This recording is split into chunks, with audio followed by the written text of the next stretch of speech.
Olá, boa tarde ou boa noite, né, a todos.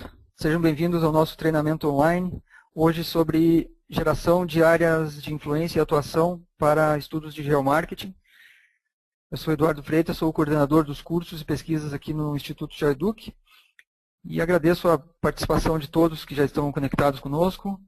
Muito obrigado ao palestrante, o instrutor desse mini curso, o Fabiano Cucolo, que já está conectado também. E também agradeço por ele ter proposto esse tema. A gente já fez um web treinamento sobre primeiros passos de geomarketing. Há alguns dias a gente fez um webinar sobre geocodificação.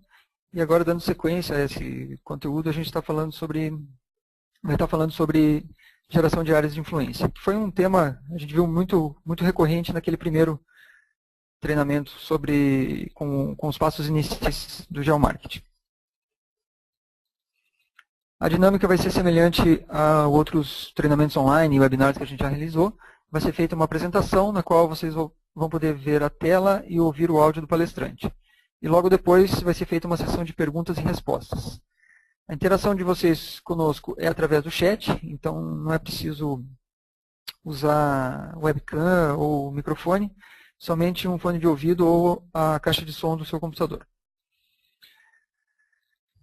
Esse é o painel que vocês usam para enviar suas perguntas e comentários. É só digitar nessa caixa aqui, clicar em Send. Nós vamos recebê-las aqui. Algumas das perguntas a gente vai responder via chat, outras a gente vai reservar para fazer ao final para o palestrante.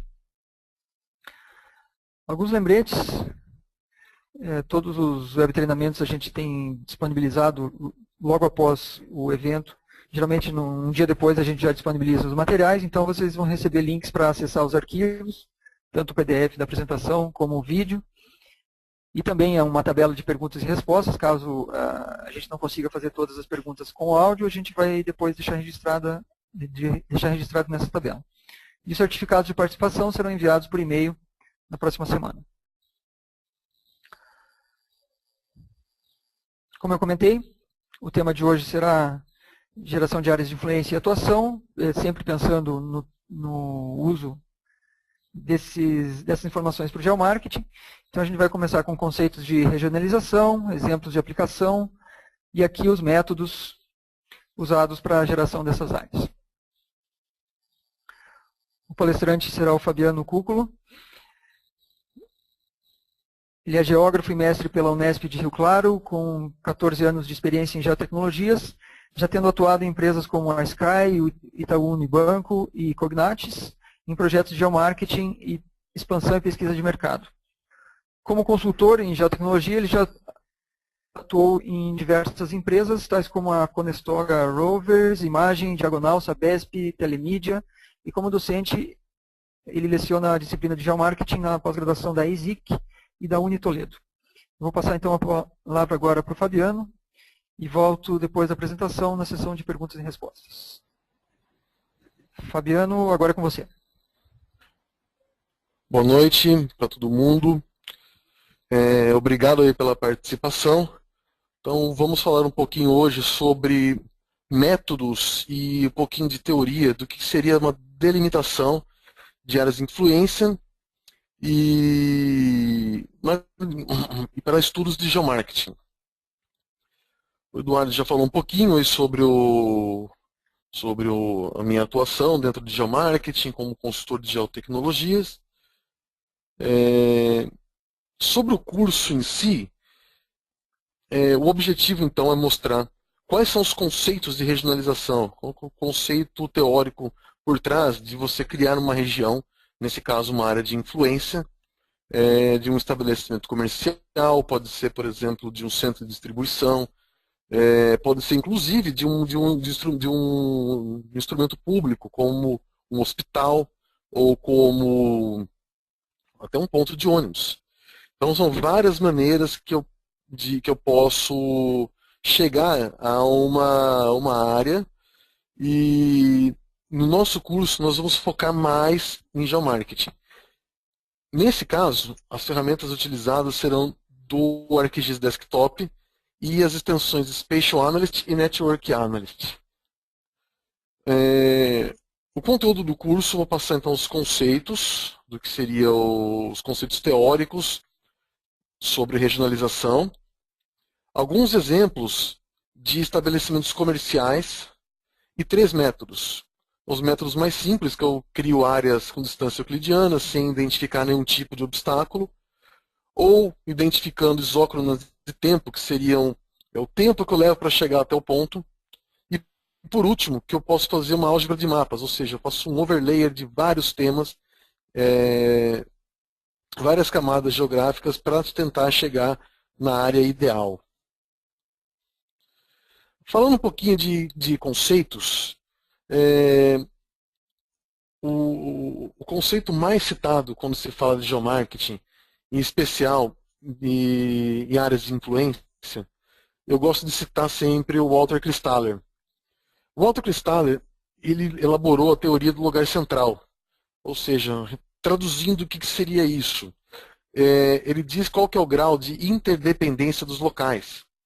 Resumindo em miúdos isso daí, uma cidade grande, ela tem ao seu entorno uma série de cidades médias, e as cidades médias ela tem no entorno uma série de cidades pequenas, e assim até chegar em vilarejos.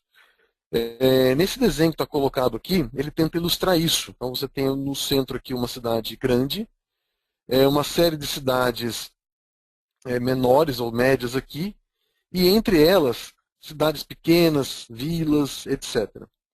Um exemplo prático, por exemplo, eu sou da cidade de Rio Claro. Rio Claro, ela depende, ela está dentro da região de Piracicaba, que por essa está dentro da região de Campinas, e que por fim está dentro da região de São Paulo.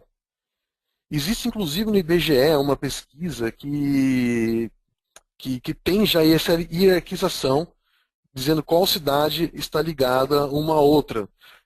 Inclusive ela utilizou como fundo essa teoria do lugar central. E Rio Claro ainda tem mais outras cidades que estão ligadas a ela, cidades menores, como por exemplo Corderópolis, Santa Gertrudes e assim por diante.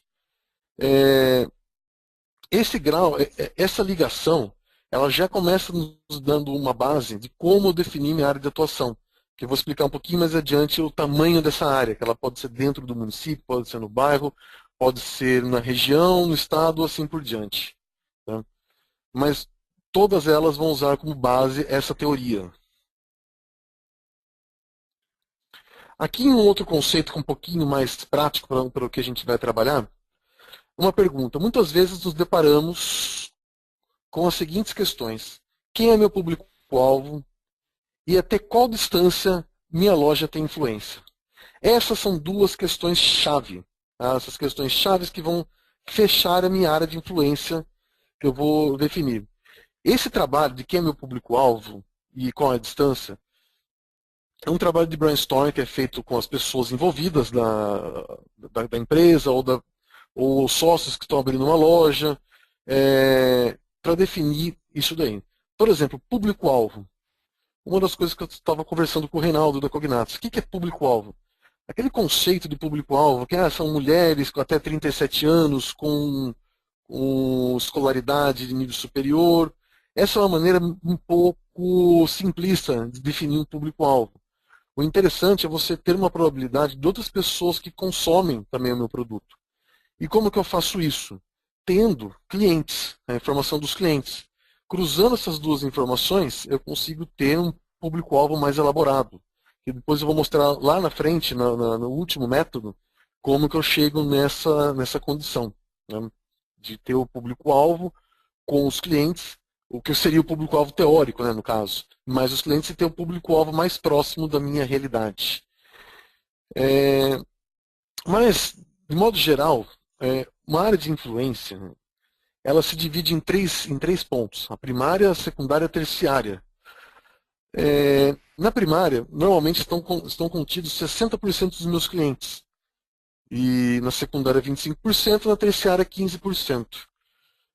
Então, esse é o conceito que a maioria das empresas utilizam. Só que isso funciona quando eu tenho clientes. Quando eu vou abrir um novo negócio, normalmente não tem cliente em volta.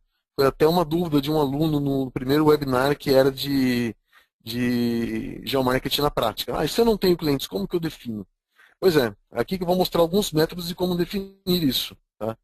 Eu posso fazer eu posso, por exemplo, definir meu público-alvo de uma loja já existente, ver até onde os clientes estão alocados, cruzar com o público-alvo, cruzar com as características geográficas de acessibilidade, ou então eu definir, por exemplo, pelo grau de interesse do meu produto.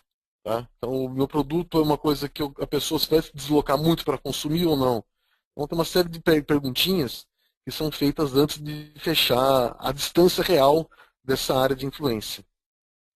E ainda segundo aí a American Marketing Association, esse é um outro conceito aí que eles colocam, que é colocado de área de influência, que é, em definição, uma área geográfica contendo consumidores de uma empresa ou um grupo de empresas de bens e serviços específicos.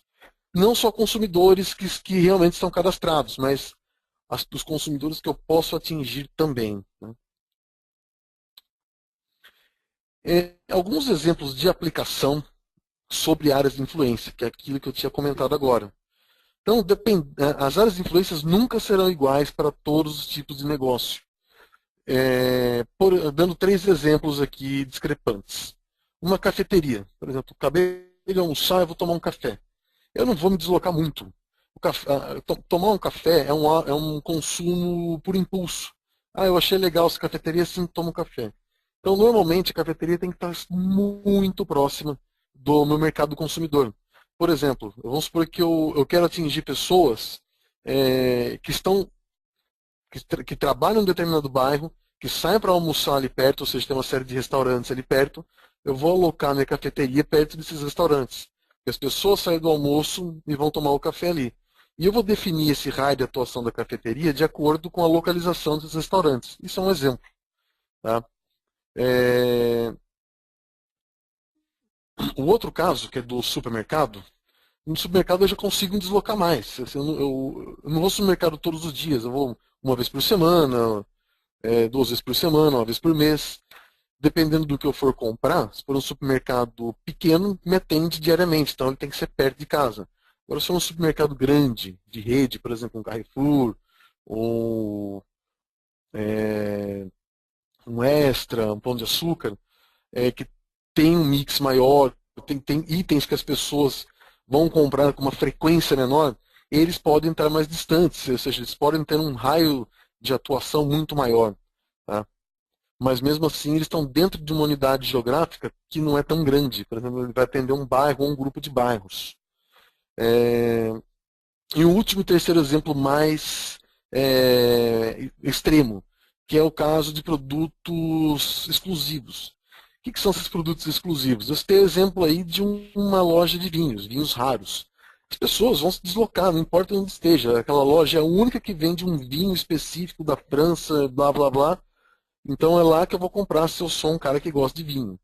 A mesma coisa vale para colecionáveis. Por um tempo eu colecionei itens ferroviários, comprava trens em miniatura, ferromodelismo. Eu me deslocava à loja que existia em São Paulo para fazer esse tipo de compra. E esse último item, além de ter uma área de influência muito grande, que por sua vez pode ser até o país todo ou o estado todo, são tipos de empresas que acabam tendo um certo sucesso na internet. Muitas empresas de colecionáveis, inclusive de ferromodelismo ou outros itens que só aquela empresa tem, ou no máximo uma ou duas, elas acabam sendo boas para e-commerce. Aí você me pergunta, poxa vida, o que interessa então e-commerce se eu não preciso definir uma área de atuação, sendo que o e-commerce pode me entregar onde eu estiver? Pois é, aí na verdade quem vai se interessar por áreas de influência não é o próprio e-commerce, mas não para definir onde estão os clientes, mas para vender, por exemplo, AdWords do Google.